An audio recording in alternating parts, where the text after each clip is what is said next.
درست ہے. شرح منظومہ میں بہت اچھی بات ہے. یہاں پر بھی اصل مطلب کو بیان کرتا ہوں، پھر عرض کرتا ہوں کہ کیوں شرح منظومہ میں اچھی بات ہے، اشارتاً ذکر کرتا ہوں. دیکھیں کلی متواتی اور مشکک کا معنی کیا ہے. آپ دیکھتے ہیں کہ کلی یعنی ایسا مفہوم جس کے افراد ایک سے زیادہ ہوتے ہیں نا، ایک سے زیادہ فرد ہو سکتے ہیں. یہ جو ایک سے زیادہ افراد ہیں نا، وہ اس مفہوم کی نسبت سے کبھی کبھار مساوی ہوتے ہیں، بالکل برابر برابر ہوتے ہیں. مثلا جیسے انسان کے افراد ہیں. خوب، انسان کے جتنے بھی افراد ہیں وہ انسان ہونے میں برابر ہے. آپ کے پاس کوئی ایسا انسان کا فرد نہیں ہوگا جو ایک انسان ہے اور دوسرا انسان تر ہو. ایسے ہوتا ہے؟ انسان اور انسان تر نہیں ہوتے، درخت اور درخت تر نہیں ہوتا نا. ہوتا ہے اخلاقی معنی میں ہو کہ اس میں انسانیت زیادہ ہے، وہاں پر جو ہم کہتے ہیں انسانیت زیادہ ہے یعنی کمالات، اصل معنی انسان میں سب شریک ہے. ہاں، وہ جو ہمیں نا وہ اخلاقی معنی کرتے ہیں کہ یار تمہارے اندر تو انسانیت ہی نہیں ہے، یار اس کے اندر بہت زیادہ انسانیت ہے، یعنی اخلاقی کمالات کی بات کرتے ہیں. وگرنہ اصل معنی انسان جو منطقی کی نظر میں حیوان و ناطقون، اس کے اعتبار سے سب برابر ہے. درست ہے آقا؟ کبھی کبھار ایسے ہوتا ہے کہ افراد اپنی اس کلی کی نسبت سے کیا ہوتے ہیں، بالکل مساوی اور برابر ہوتے ہیں. اچھا، بسا اوقات افراد کلی کی نسبت سے برابر نہیں ہوتے بلکہ ان میں تفاوت ہوتا ہے. مثلا مثال دوں میں آپ کو، مثال دوں، چلیں یہ خط کی بات چل رہی ہے تو خط ہی پر چلتے ہیں.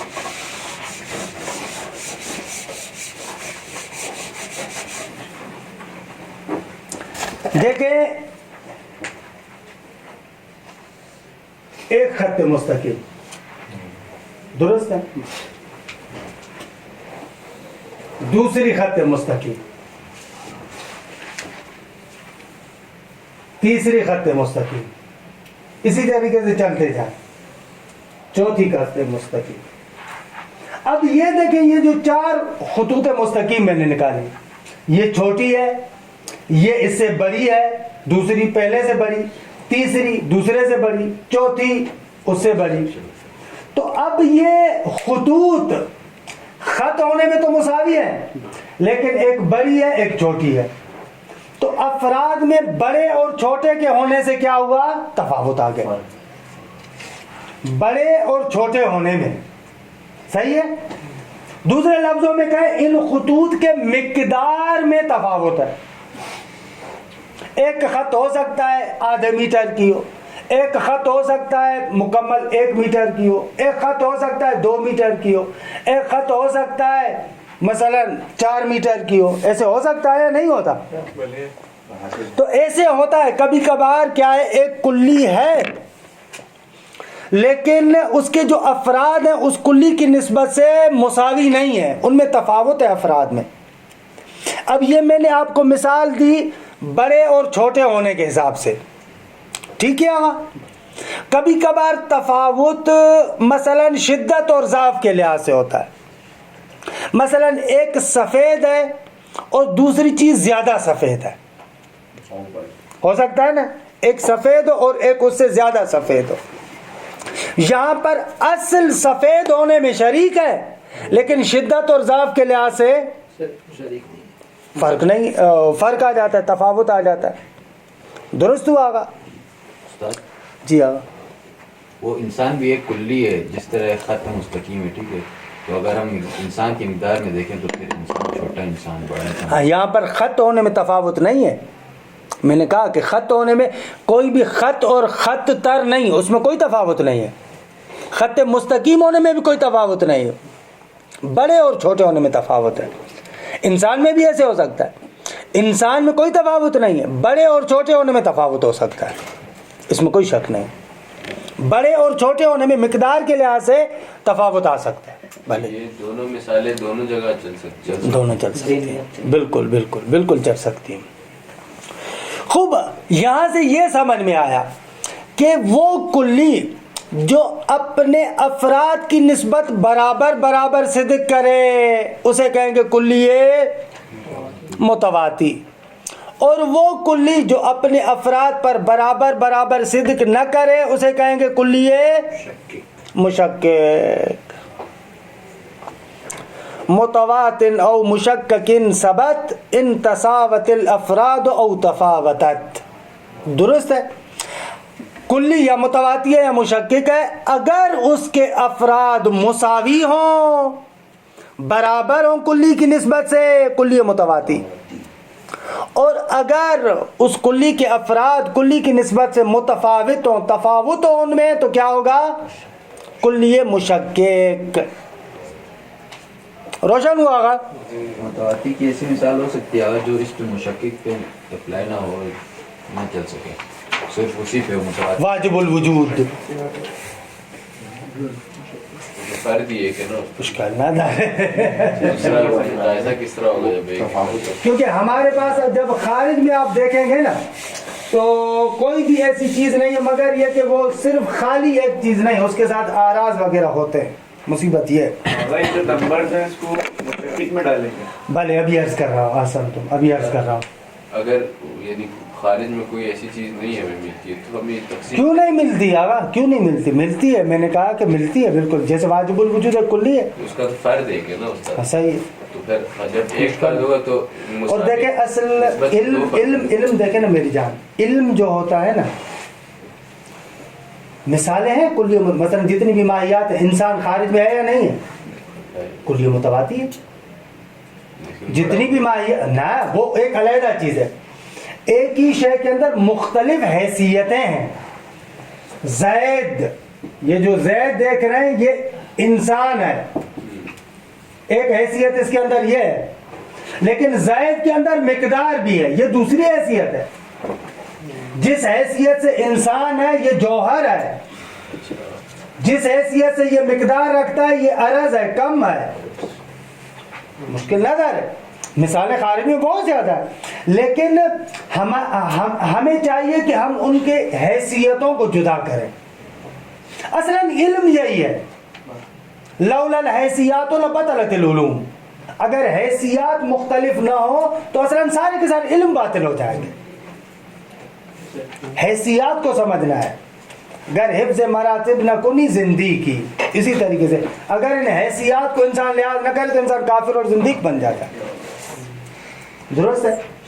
اچھا، تو میں نے متواتی کے لیے دو لفظ استعمال کیے اور عمدن استعمال کیے ہیں کہ میں نے چاہا کہ آپ اس کے تفاوت کی طرف متوجہ ہو. ایک مرتبہ کلی متواتی کے لیے میں نے یہ کہا، ایک تعبیر یہ استعمال کی، اس کے افراد کلی کی نسبت، یعنی کلی، اس کے افراد تو کلی آ گیا، اس کے افراد مساوی ہوں. کیا ہوں؟ مساوی اور برابر ہوں. ایک تعبیر یہ ہے، کلی کے افراد کلی کی نسبت سے کیا ہوں؟ مساوی ہوں، برابر ہوں. ایسے نہیں ہے کہ ایک فرد میں وہ کلی زیادہ ہے دوسرے فرد میں وہ کلی کم ہے، نہ ایسے نہ ہو. دوسری مرتبہ کلی متواتی کے لیے ایک تعبیر میں نے یہ بھی استعمال کی، وہ کلی جو اپنے افراد پر برابر صدق کرے.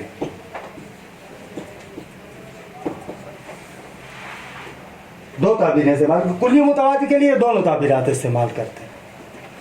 اگر کوئی بندہ ان دونوں تعبیروں کا فرق بیان کرے 5 لاکھ نام نہیں پہنچتا، یعنی ناممکن ہے اس کے اوپر 1 ملین نام. ایک دفعہ خود کلی کے حساب سے دیکھ رہے ہیں آپ، ایک دفعہ افراد تو معلوم ہے ایک مرتبہ کلی کے حساب سے دیکھ رہے ہیں، دوسری دفعہ فرد کی. کیوں دیکھ رہے ہیں؟ ایک میں صدق کی بات نہیں آ رہی ہے، اوپر اس تعریف میں نیچے صدق کرے یہ لازمی ہے.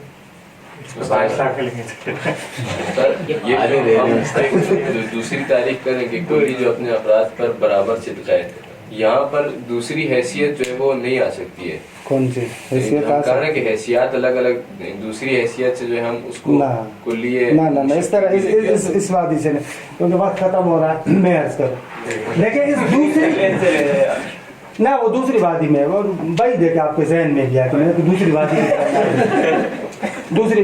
یہاں پر دیکھیں جو تفاوت اور برابری کی بات کریں دوسری تعبیر میں کلی کی نسبت سے کہہ رہا ہوں. آپ کہہ رہے ہیں کلی برابر برابر سے ذکر کر رہی ہے. دیکھ رہے ہیں اسے نتیجہ لینے والا ہوں. پہلی والی تعبیر میں کلی کو نہیں کہہ رہا, میں کہہ رہا ہوں افراد اس کی نسبت سے برابر برابر ہے. کلی کے صدق کی بات نہیں کہہ رہا کہ کلی کے اندر وہ برابر برابر صدق کر رہی ہے یا نہ. نہ پہلے میں افراد کو مد نظر رکھا ہوا, دوسرے میں کلی کو مد نظر رکھا ہوا. کیا فرق ادھر ہے؟ آیا فرق ادھر ہے؟ بھلے خیلی فرق ادھر ہے. کلی مشکک بالکل اس کے برخلاف ہو جائے گا. اس کو آپ مد نظر رکھیں تو یہ بالکل فرق واضح ہوگا. مشکک میں کیا کہیں گے؟ آپ کے افراد مساوی اور برابر نہ ہو, ایسے کر دیں. صحیح ہے, یہ مشکک ہو جائے گی. اور دوسری تعریف مشکک کی کون سی ہوگی؟ وہ کلی جو اپنے افراد پر برابر صدق نہ کرے.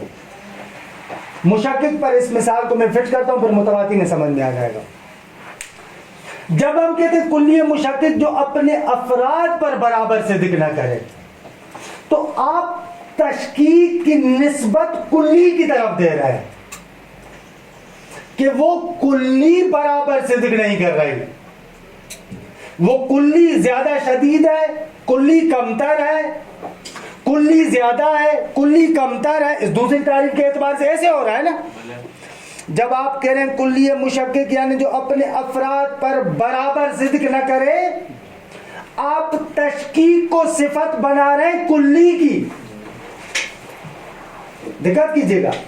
جبکہ پہلی تعریف کے اعتبار سے جس کے افراد اس کلی کی نسبت سے برابر نہ ہو, یہاں پر آپ تشکیک کو لے کر جا رہے ہیں کس کی طرف؟ افراد کی طرف. تو حقیقت میں تشکیک افراد میں ہے یا کلی میں ہے؟ دونوں تعریف میں افراد میں. کلی میں اگر تشکیک ہوگی تو پھر کلی الگ الگ ہونا شروع ہو جائے گی. کلی میں تشکیک ہوتی ہی نہیں ہے. مفہوم میں تشکیک نہیں ہے. حقیقت میں سفید سفید ہے, زیادہ سفید اور کم سفید یہ فرد ہے. یہ افراد ہیں کہ جو زیادہ سفید ہیں اور کم سفید ہیں. اما کلی سفیدی کے سفید ہے. ایسے تو نہیں ہے کہ مفہوم سفید ذہن میں جو کلی سفید ہے وہ یوں بڑا ہو جائے اور دوسرا مفہوم کلی سفید یوں کمتر ہو جائے. اصل میں وہ افراد ہوتے ہیں جن کے اندر یہ تشکیک پائی جاتی ہے. یہ بھی فرد کی نسبت سے کم یا زیادہ ہوگا. اگر یعنی ایک فرد ہو خالی تو اس کو آپ کیسے کہیں گے کہ زیادہ سفید ہے؟ یعنی صرف نہ, وہاں پر وہ علیحدہ بات, وہ صحیح, وہاں پر درست ہے بات. آپ کی بات وہیں پر آئے گی جہاں پر افراد زیادہ ہوں. درست ہے, یہ تو ٹھیک ہے, یہ درست ہے. لیکن میں اور نقطے کی طرف متوجہ کر رہا ہوں کہ تشکیک وہ جو تعریف ہے کہ جس میں افراد اس کی نسبت سے مساوی ہوں یا افراد مساوی نہ ہوں, یہ تعریف دقیق تر ہے. اسی لیے مرحوم حاجی نے جو شرح منظومہ میں تعریف کیا وہ اسی نقطے کو بیان کیا ہے. متواتن او مشککن ثبت ان تساوت الافراد او تفاوتات. اگر افراد مساوی ہوں یا افراد متفاوت ہوں. درست ہے آغا؟ یہاں پر آغا نے بھی یہی کہا ہے, آغا نے بھی کہا ہے.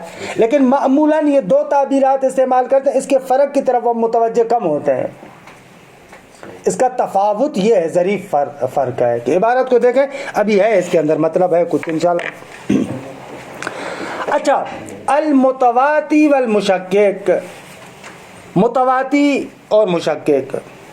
خوب مشکک جو کلی ہوتی ہے آغا, ایک نقطہ, مثلا نور شدید ہوتا ہے, ضعیف ہوتا ہے, متوسط ہوتا ہے. سورج کا نور ہے, چاند کا نور ہے, ستاروں کا نور ہے, آپ کی لائٹ کا نور ہے. اس میں شدت و ضعف ہے یا نہیں ہے؟ اچھا, جہاں پر بھی تشکیک ہے وہاں پر سارے کے سارے افراد پر وہ مفہوم کلی صدق کرتا ہے. سب نور ہیں, سب کے سب کیا ہیں؟ سب کے سب نور ہیں. سب پر نور ہونا کیا آتا ہے؟ صادق آتا ہے. لیکن ایک دوسرے سے فرق کرتے ہیں یا نہیں کرتے؟ وہ زیادہ شدید ہے، وہ کمتر ہے، وہ کمتر ہے، وہ کمتر ہے. خوب. تو یہاں پر یہ جو لفظ استعمال ہوتا ہے نا، لفظ مراتب، یہ لفظ مراتب وہاں پر ذکر ہوتا ہے جہاں پر وہ افراد ایک کلیہ مشکک کے افراد ہوں. دقت کریں. ہاں، ایک کلیہ مشکک کے جو افراد ہیں نا، ان کے لیے آپ لفظ کہتے ہیں مراتب ہے ان کے. یہ لفظ مراتب وہاں پر استعمال کرتے ہیں. مثلا ہم کہتے ہیں کہ عصمت کے مختلف مراتب ہیں. بھائی حضرت آدم سے لے کر حضرت خاتم تک جتنے بھی انبیاء ہیں سب کے سب معصوم ہیں. آپ کہتے ہیں عصمت کے مراتب ہیں. یعنی کیا؟ یعنی عصمت ایک کلیہ مشکک ہے. جیسے نور ایک کلیہ مشکک ہے. ایک نور سورج کا ہے، دوسرا نور چاند کا ہے، دوسرا نور مثلا ستاروں کا ہے. سب نور ہونے میں شریک ہے، لیکن اس نور کی شدت اور ضعف میں کیا ہے؟ تفاوت ہے. ایسے حضرت آدم سے لے کر خاتم تک سب کے سب انبیاء عصمت رکھنے میں شریک ہے، لیکن ہم کہہ رہے ہیں عصمت کے مراتب ہیں. ایک مرتبہ شدیدہ ہے کہ جو حضرت ختمی مرتبت کے لیے. خوب. ایک عصمت کا نچلا درجہ ہے کہ مثلا جیسے حضرت آدم کے لیے. تو یہ لفظ مراتب اصلا وہاں پر استعمال کرتے ہیں جہاں پر وہ افراد ایک کلیہ مشکک کے ہو. ایک کلیہ مشکک کے ہو یعنی ایک ایسی شے ہے جو سب میں مشترک ہے، لیکن وہ جو سب کے اندر مشترک ہے اس کے مختلف مراتب ہیں. اصلا لفظ مراتب یہاں پر استعمال ہوتا ہے. لفظ کلیہ مشکک استعمال کرنا اس تعریف کے حساب سے غلط نہیں ہوگا؟ نہ، صحیح ہے، صحیح ہے، صحیح ہے.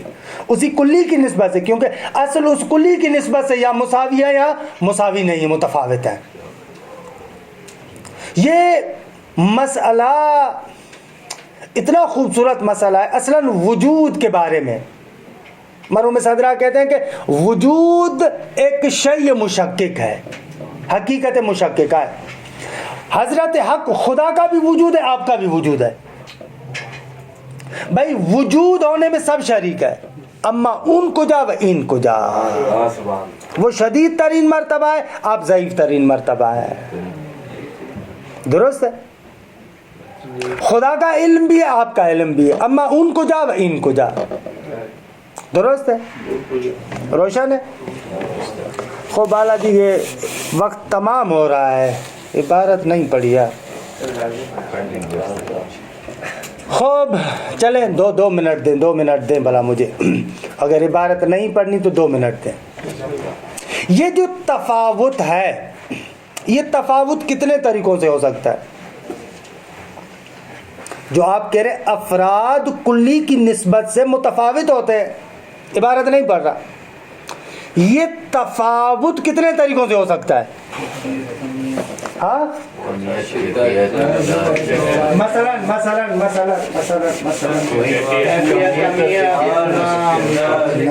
نہ ایسے کلو کے حساب سے نہ چلے. ما بہ تفاوت ایسے کہے، یا ما بہ تشکیک.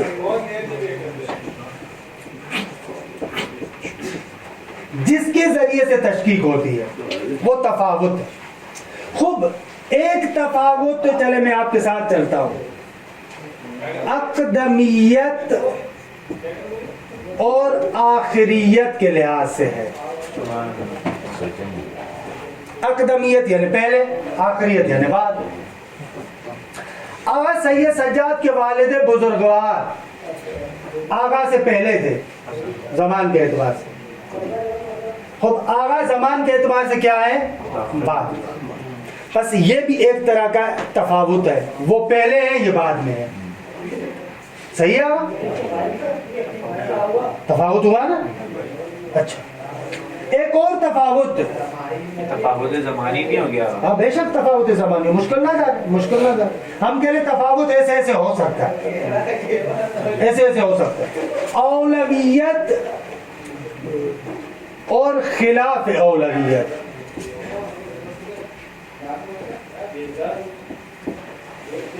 ایسے بھی ہوتا ہے. علت معلول کی نسبت سے اولا ہے وجود کے لحاظ سے. علت معلول کی نسبت سے کیا ہے؟ وجود کے لحاظ سے اولویت رکھتی ہے. بھائی اگر علت کا وجود نہیں ہوگا تو معلول کا وجود کیسے ہوگا؟ اگر معلول موجود ہے تو علت بطریق اولا موجود ہونی چاہیے. بس یہ ایک تفاوت ہے اولویت اور خلاف اولویت کے لحاظ سے، یہی تفاوت ہے. اچھا ایک اور تفاوت ازیدیت و انکسیت. درست ہے؟ اللہ لکھتے جائے نا میری جان. صحیح. یہ زیادہ ہے اور یہ کم ہے. جیسے عرض کیا میں نے، یہ خط مثلا 1 میٹر زیادہ ہے آدھے میٹر سے. ازیدیت اور انکسیت، ازیدیت اور انکسیت. پتہ چل رہا ہے کہ ماشاءاللہ کتنا ہم سر بول رہے ہیں. ٹھیک ہے. ازیدیت اور انکسیت، ایک زیادہ ہے اور ایک کم ہے. زیادہ اور کم یہ مقدار کے مورد میں ہوتا ہے نا. اچھا ایک اور مابعد تفاوت ہے وحدت اور کثرت کے لحاظ سے. ہاں عدد میں ہوتا ہے. 3 کے عدد سے 4 بڑا ہے، یہ زیادہ ہے، یہ کم ہے. نہ وہ مقدار میں 1 میٹر 2 میٹر، یہ بڑا ہے یہ چھوٹا ہے. یہ تعداد ہے. احسن تم بارک اللہ، بہت اچھی طرح. یہ تعداد کے لحاظ سے آپ کریں. مقدار تعداد نہیں، مقدار. انشاءاللہ پڑھیں گے فلسفے میں کہ کم کی 2 قسمیں، یا کم میں متصل ہے یا منفصل ہے. کم میں متصل یا کم میں متصل میں وہاں پر 2 کم میں متصل وہاں پر عرض کریں گے، یا کم میں منفصل ہے. کم میں متصل جہاں پر مقدار ہو، اتنی مقدار. کم میں منفصل یعنی عدد. تو یہ جو ازیدیت و انکسیت ہے یہ مقدار میں ہے، کم میں متصل میں ہے. اور یہ جو وحدت اور کثرت تعداد ہے یہ کم میں منفصل میں ہے. درست ہے؟ البتہ یہ تفاوت کتاب میں ہے. ہاں یہ استاد اس کو تھوڑا سا سمجھا دیں وحدت اور کثرت. کثرت کے لحاظ سے، تعداد کے لحاظ سے. تعداد کے لحاظ سے بھی تفاوت ہوتا ہے نا. 3 بھی عدد ہے، 4 بھی عدد ہے. عدد ہونے میں شریک ہے لیکن وہ زیادہ ہے وہ کم ہے. اصل عدد ہونے میں دونوں شریک ہیں. 3 بھی عدد ہے. ہاں یہ کثرت والا ہے، وحدت اور کثرت. وحدت کو مٹا دے، کثرت ہی فقط لکھ دیں، مشکل نہ جائے. تعداد لکھ لیں جو بھی آپ کہیں. درست ہے؟ خوب دیکھیں 3 بھی عدد ہے، 4 بھی عدد ہے. 2 منٹ فقط، آپ کی تکلیف کو سمجھ رہا ہوں کہ بہت لگ ہے لیکن 2 منٹ فقط. خوب ایک تفاوت ہوتا ہے شدت اور ضعف کے لحاظ سے. ہاں درست ہے نا؟ شدت اور ضعف، یہ شدت اور ضعف کیف میں ہوتی ہے نا، کیفیت میں. یہ زیادہ شدید ہے، یہ کم تر ہے. وہ جدا ہے، وہ تأثیر تدریجی.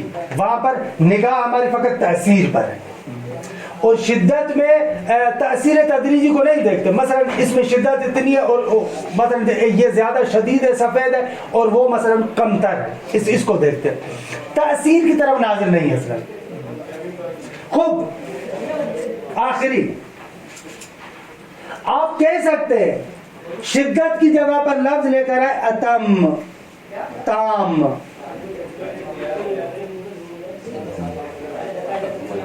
درست ہے؟ وبالاشد وان تشاء فقل بالاتم. شدت کی جگہ پر لفظ اتم لے کر ہے، تام تر. کیونکہ یہ شدت فقط کیف کے ساتھ مخصوص ہوگی، اتم کہیں گے تو عام تر ہو جائے گی.